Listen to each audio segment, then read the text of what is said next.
વચ્ચે એ જ ભાવ લઈને અમદાવાદના કવિશ્રી શૈલેષ પંડ્યા, જીટીપીએલના કાવ્યમંચના સંચાલક અને તેઓ ખૂબ અનેકાનેક એવોર્ડ સાથે અત્યારે આપણી વચ્ચે ઉપસ્થિત છે.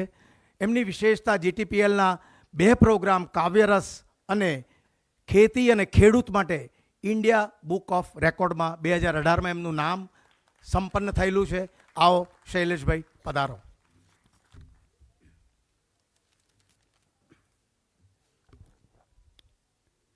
પરમ વંદનીય જય જય શ્રી અને હરેશભાઈના પુસ્તકો માટે શુભેચ્છાઓ અને આપ સૌને ભીતર બેઠેલા પરમાત્માને મારા પ્રણામ. ગઝલ છે, સદા મા બાપ સાથે જિંદગી પણ ઝળહળી કાયમ. સદા મા બાપ સાથે જિંદગી પણ ઝળહળી કાયમ. દિવાળી આપણી જાહો જલાલીમાં રહી કાયમ. સદા મા બાપ સાથે જિંદગી પણ ઝળહળી કાયમ. દિવાળી આપણી જાહો જલાલીમાં રહી કાયમ. નથી પૈસા, નથી મિલકત, નથી કઈ વૈભવી ઠસ્સો. નથી પૈસા, નથી મિલકત, નથી કઈ વૈભવી ઠસ્સો. બધા સાથે જમ્યાને રાત લાખોની બની કાયમ. નથી પૈસા, નથી મિલકત, નથી કઈ વૈભવી ઠસ્સો. બધા સાથે જમ્યાને રાત લાખોની બની કાયમ. મને વિક્રમ અને સંવત સદા મારા જ લાગ્યા છે. મને વિક્રમ અને સંવત સદા મારા જ લાગ્યા છે.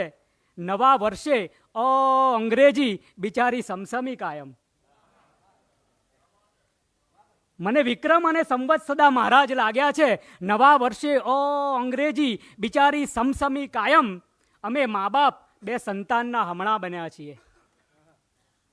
અમે મા બાપ 2 સંતાનના હમણાં બન્યા છીએ. અમે મા બાપ જેવી રાખશું આંખો ભરી કાયમ. તહેવારો કરે વિનાશ સૌને બસ તરો તાજા. તહેવારો કરે વિનાશ સૌને બસ તરો તાજા. પરમ જ્યોતિ જુઓ ભીતર સદાય ટમટમી કાયમ. સદા મા બાપ સાથે જિંદગી પણ ઝળહળી કાયમ.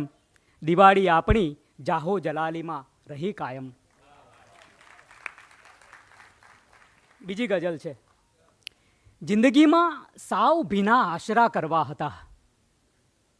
જિંદગીમાં સાવ ભીના આશરા કરવા હતા. જિંદગીમાં સાવ ભીના આશરા કરવા હતા. એમને પણ હૂંફ આપી આપણા કરવા હતા.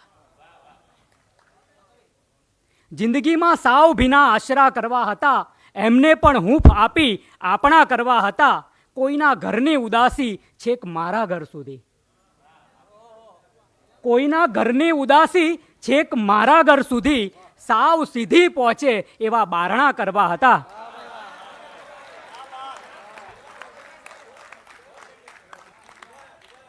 કોઈના ઘરની ઉદાસી છેક મારા ઘર સુધી.